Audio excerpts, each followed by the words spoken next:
കാലങ്ങളായി മനുഷ്യരെല്ലാവരും ചോദിക്കുന്നൊരു ചോദ്യമാണ് മക്കയിലെ ആ കറുത്ത കല്ല്. എന്താണ് അതിൻ്റെ ചരിത്രം? അതിൻ്റെ യാഥാർത്ഥ്യം എന്താണ്? അതെന്തിനാണ് മനുഷ്യൻ അതിനെ ഇങ്ങനെ ബഹുമാനിക്കുന്നത്? അത് എവിടെ നിന്നാണ് വന്നത്? അതിൽ എന്താണ് പ്രത്യേകത? സത്യത്തിൽ ഈ കല്ല് ശിവലിംഗമാണോ? നമുക്ക് വീഡിയോയിലൂടെ വിശദമായി തന്നെ നോക്കാം. അപ്പോൾ അതിനു വേണ്ടിയിട്ട് നമുക്ക് മക്കയിലെ കഅബയുടെ കിഴക്കൻ കോണിൽ വെള്ളി ഫ്രെയിമിനുള്ളിൽ ഇരിക്കുന്ന ഒരു കറുത്ത കല്ലാണ് ഹജറുൽ അസ്വദ്. മുസ്ലിങ്ങൾ ഹജ്ജ് ചെയ്യുമ്പോൾ കഅബ ചുറ്റുന്ന 7 പ്രദക്ഷിണത്തിനും ഈ കല്ല് കാണുമ്പോൾ അവർ കൈ ഉയർത്തി ചൂണ്ടിക്കാണിക്കുകയോ അല്ലെങ്കിൽ അവസരം കിട്ടിയാൽ ചുംബിക്കുകയാണ് ചെയ്യാറുള്ളത്.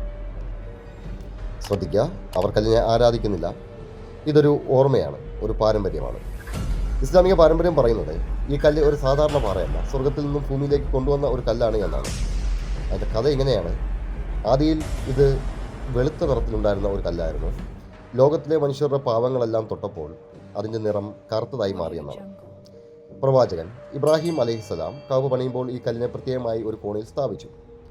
അതുമുതൽ ഈ കല്ല് മനുഷ്യരുടെ ആത്മീയ യാത്രയിൽ ഒരു നിർണായക ചിഹ്നമായി മാറിയിരിക്കുകയാണ്.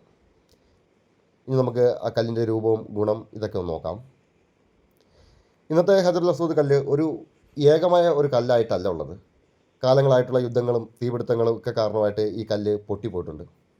ഇപ്പോൾ കല്ല് 8 ചെറിയ കഷ്ണങ്ങളായിട്ട് ആണ് ഉള്ളത്. അതിനെയെല്ലാം ഒത്തുചേർത്തുകൊണ്ട് ഒരു വെള്ളി ഫ്രെയിമിനകത്ത് ഉൾക്കൊള്ളിച്ചിരിക്കുകയാണ് ചെയ്തിട്ടുള്ളത്.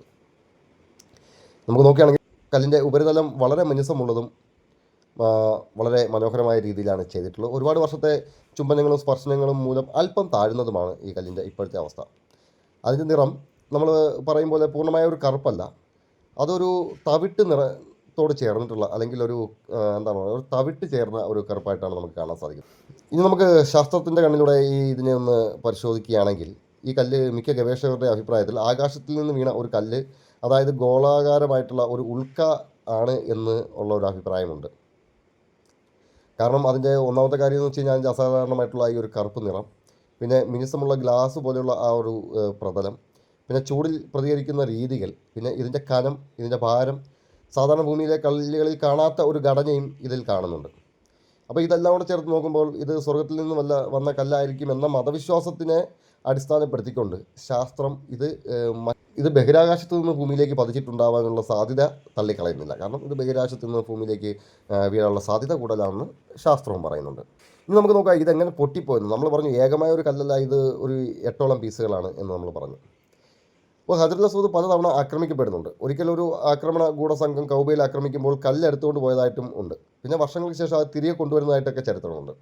പിന്നെ അതുപോലെ തന്നെ തീപിടുത്തങ്ങൾ സംഭവിച്ചതായിട്ടും പിന്നെ ആക്രമണങ്ങളൊക്കെ നടന്നിട്ടുള്ളതായിട്ടും ഒക്കെ ഒരുപാട് റിപ്പോർട്ടുകളുണ്ട്. ഇതുകൊണ്ടൊക്കെയാണ് കല്ല് ഒരുപാട് കഷ്ണങ്ങളായിട്ടൊക്കെ പൊട്ടിപ്പോകാനുള്ള കാരണങ്ങളൊക്കെ ഉണ്ടായത്. ഇനി നമുക്ക് നോക്കാൻ ഉള്ളത്, നമ്മളിതിൽ ആദ്യം തന്നെ പറഞ്ഞ ശിവലിംഗവുമായിട്ട് കല്ലിൻ്റെ താരതമ്യമാണ്. ഇതാണ് എല്ലാവരും ചോദിക്കുന്ന ഒരു ചോദ്യമാണ്. മക്കയിലെ ഈ കറുത്ത കല്ല് സത്യത്തിൽ ശിവലിംഗമാണോ എന്നുള്ളതാണ്. നമുക്ക് നോക്കാം എന്തുകൊണ്ടാണ് ഇങ്ങനെ ഒരു ചോദ്യം ഉണ്ടായതെന്ന് നോക്കാം. രൂപമാണ്. അപ്പോൾ ശിവലിംഗത്തിൻ്റെ നമുക്ക് ഇതിൻ്റെ രൂപങ്ങൾ തമ്മിൽ നോക്കുകയാണെങ്കിൽ ശിവലിംഗം വൃത്താകാരവും നീളവും കൂടിയതാണ്. അതായത് നമുക്കറിയാം ഒരു ലിംഗാകൃതിയിൽ തന്നെയാണ് അതിൻ്റെ നിർമ്മാണം വന്നിട്ടുള്ളത്. എന്നാൽ ഈ ഹജറുൽ അസ്വദിനെ സംബന്ധിച്ച് നോക്കുകയാണെങ്കിൽ അത് പൊട്ടിയ കഷ്ണങ്ങളായിട്ടാണ് ഉള്ളത്. ഇനി രണ്ടാമത് അതിൻ്റെ ഘടന നമ്മൾ നോക്കുകയാണെങ്കിൽ ശിവലിംഗം പൂർണ്ണ രൂപത്തിലുള്ളൊരു കല്ലാണ്. എന്നാൽ ഹജറുൽ അസ്വദ് എന്ന് വെച്ച് കഴിഞ്ഞാൽ 8 ഭാഗങ്ങളാണ്. ഇനി അതിൻ്റെ പാരമ്പര്യം നോക്കുകയാണെങ്കിൽ ശിവലിംഗം ഒരു ദേവരൂപമായിട്ട് കണക്കാക്കുന്നുണ്ട്. എന്നാൽ ഇത് ഒരു അടയാളം അല്ലെങ്കിൽ ഒരു ഓർമ്മയായിട്ടാണ് ഈ കറുത്ത കല്ലിനെ അവിടെ സ്ഥാപിച്ചിട്ടുള്ളത്.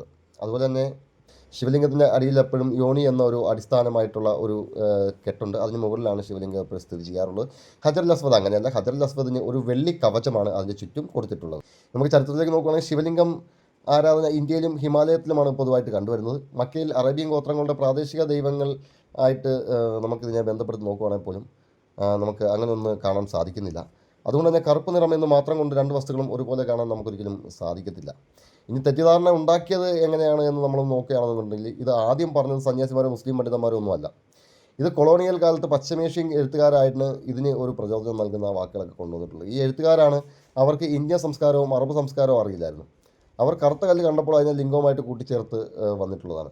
പിന്നീട് ഈ ഇൻ്റർനെറ്റ് സോഷ്യൽ മീഡിയ ഒക്കെ വന്ന ഈ ഒരു കാലഘട്ടത്തിൽ അത് ഒരുപാട് ചോദ്യം ചെയ്യപ്പെടുകയും അത് വലിയൊരു ചോദ്യമായി മാറുകയും ചെയ്തു. അതാണ് ഇന്ന് ഈ ഒരു സംശയങ്ങൾക്ക് നമ്മളുടെ എല്ലാവരുടെ ഉള്ളിൽ ഒരുപാട് ചോദ്യങ്ങളൊക്കെ ഉണ്ടാക്കാൻ കാരണമായിട്ടുള്ളത്.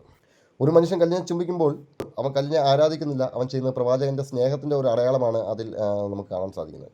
ദൈവത്തെ ബഹുമാനിക്കുന്ന ഒരു ചെറിയ പാരമ്പര്യം എന്നതാണ് അതുകൊണ്ട് നമ്മൾ ഇവിടെ ഉദ്ദേശിക്കുന്നത് എന്ന് കാണാൻ സാധിക്കും. ഇതൊരു പ്രതീകം മാത്രമാണ്. സത്യത്തിൽ മനുഷ്യൻ കല്ലിൻ്റെ മുമ്പിൽ തലയിടിക്കുന്നത് അല്ല എന്ന് നമുക്ക് മനസ്സിലാക്കേണ്ടതായിട്ടുണ്ട്. ഇപ്പോൾ നമുക്ക് മനസ്സിലായി കാണും, ഹജറുൽ അസ്വദ് ഒരു രഹസ്യമായ കല്ല് തന്നെയാണ്. പക്ഷേ ഇതിൻ്റെ യാത്ര ഇന്നും പഠനങ്ങൾക്ക് ഒരു അത്ഭുതമാണ്. പക്ഷേ ഒരു കാര്യം നമുക്ക് ഉറപ്പിച്ച് പറയാം, ഇതൊരിക്കലും ഒരു ശിവലിംഗമല്ല, ഇതൊരു വിഗ്രഹവുമല്ല. ഇത് സ്വർഗീയതയുടെ ഒരു പ്രതീകമായിട്ടാണ് നമുക്ക് കാണാൻ സാധിക്കുന്നത്. ആത്മീയതയുടെ ഒരു അടയാളമായിട്ട് നമുക്ക് ഇതിനെ കാണാൻ സാധിക്കും. ചരിത്രത്തിൻ്റെ ഒരു അവശിഷ്ടം കൂടിയാണ് ഇതെന്ന് നമുക്ക് മനസ്സിലാക്കാൻ സാധിക്കുന്നുണ്ട്.